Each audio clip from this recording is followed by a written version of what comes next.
Inside secrets, what happens in a buyout meeting. In this video, I'm going to talk to you about why the buyout meetings are so crucial, why you need them, why it's not a boring meeting, and why it really is going to save you time and save you money if you put in the investment. And we're specifically going to cover how it ties into the overall system, how you actually run it, what the agenda items are, and some of the key things that you can do to make it remarkable. I call this the trade partner preparation process. Some people call it quality process, six-step process, whatever they call it, it's fine.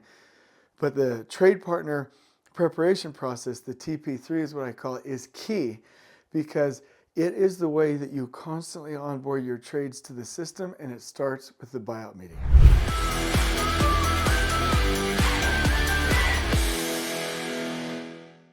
So let's begin.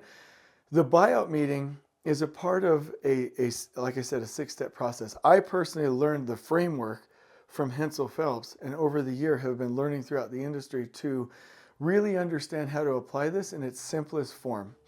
In the description below, we will give you a link to the visuals so that you can have them, and we're also here if you ever need any more additional information. One of the things I'd like to say is that in the description below, we will give you access to a Miro board that will tie you to this overall framework so that you have it and the guides for it. So the purpose of this is to make sure that you buy out a trade properly before they mobilize, make sure they're ready, do a pre-construction meeting so that the foreman and the super are oriented, then do a first in place mock-up or inspection, follow-up inspection, final inspection. This is the system that really gets the trade partners prepared to do their work inside the work package.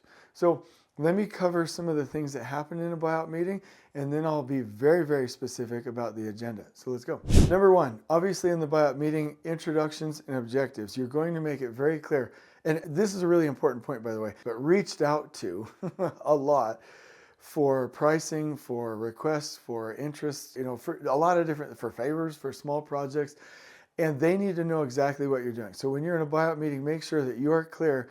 This is what we're doing. This is the project. This is where we're heading with these bid packages. And we're attempting to select a contractor based on these qualifications, right? And if they know that, then they know exactly what they're doing, and you can have a really, really great meeting. But essentially, the buyout meeting, whether you've already selected a contractor and you're buying out the scope, or the buyout meeting is where you're literally having a meeting with all of the potential trade partners that you can buy out, either way, you need to be clear where you are in the process and what you are doing. So the introductions and the objectives are key. Number two, review the scope and the schedule. It's not right to just ask the trade partners to understand from the drawings what the schedule or the overall production plan will magically be and how you're going to build it and what the dynamics are of the site. Orient them. This is the overall timeline. This is the master production plan. This is exactly what we're going to do for logistics. This is the overall approach that we're going to take to the project. And this is the scope that we'd like you to participate with, and this is how it interacts with the rest of the system. So as a part of that meeting, make sure you're absolutely clear about the context of what you're expecting them to do and to price. Number three, look at the overall budget and your cost management strategies. Obviously, talk to them about potential cost savings. What could potentially take us over budget? What are some of the black swans that could fly in and mess things up? And have a good conversation about them so that they have not only a feel that you know what you're doing, but also a good feel for the project, and they know how to price it properly and to provide you the service that you're looking for so you can evaluate it and buy out the right scope. Number four, review the bid package.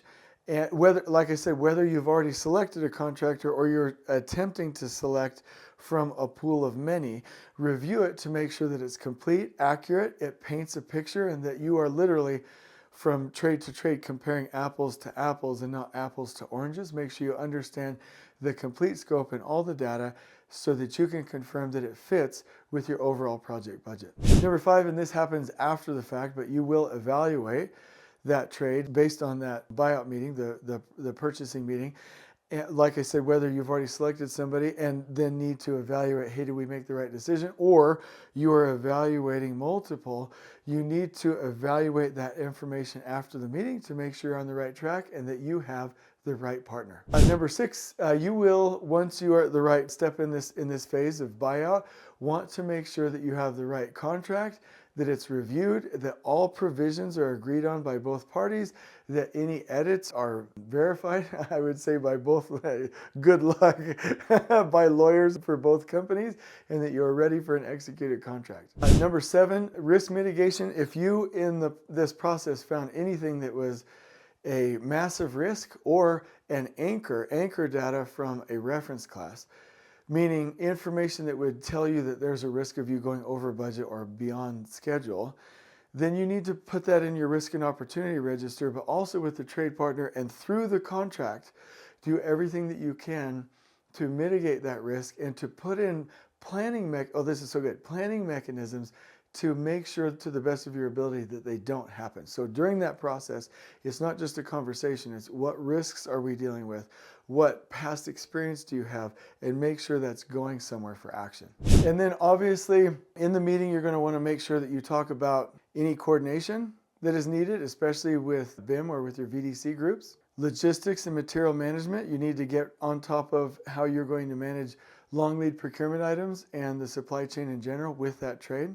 Quality control and safety, make sure that they are 100% onboarded to your systems. Make sure that you have addressed any concerns that the trade partner might have, and make sure that you've identified next steps for the trade so that they know exactly what's going to happen and what will be expected after the buyout meeting.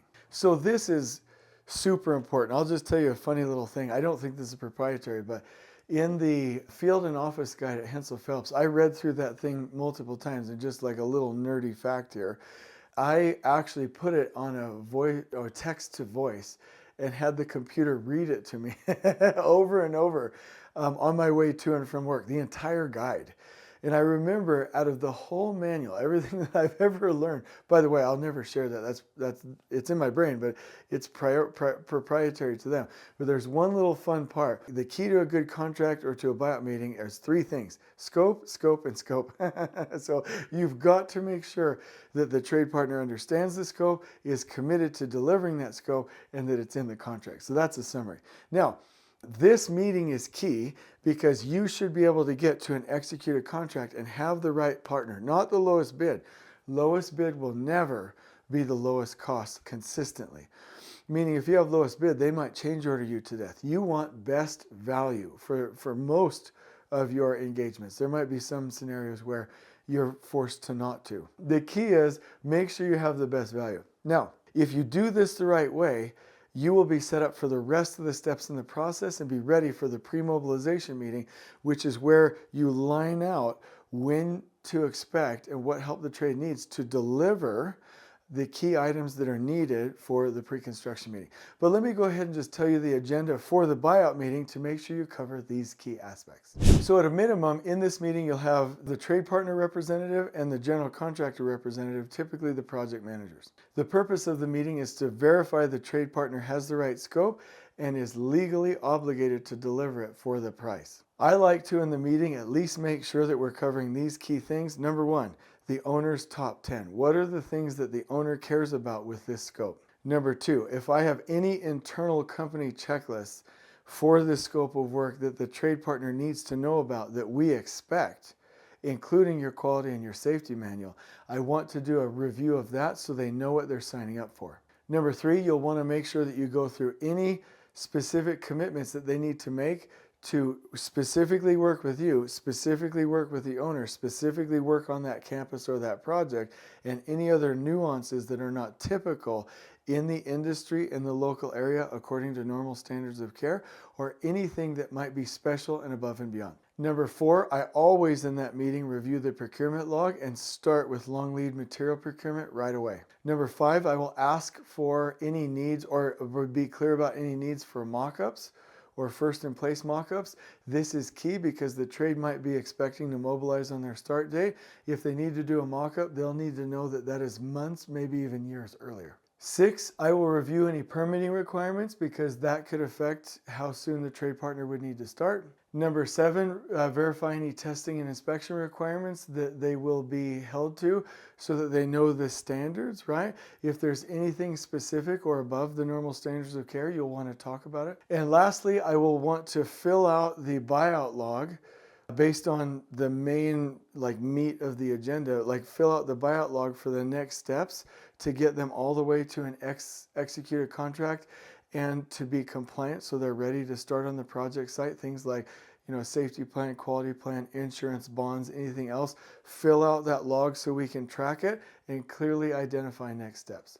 And so this meeting is crucial. By the time you leave, you should have an executed contract, clear expectations, a full scope, no surprises, and then be ready for the next step, which is the pre-mobilization meeting.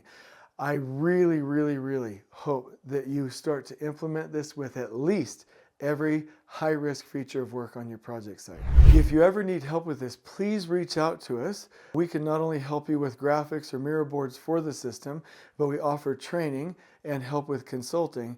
And then we also have our book coming out, Elevating Construction First Planners. It will be out by August 1st that you can reference to be a master at this. But in the meantime, let us know if you need any help. If you've enjoyed this, please like and subscribe. I hope you've enjoyed this video. On we go.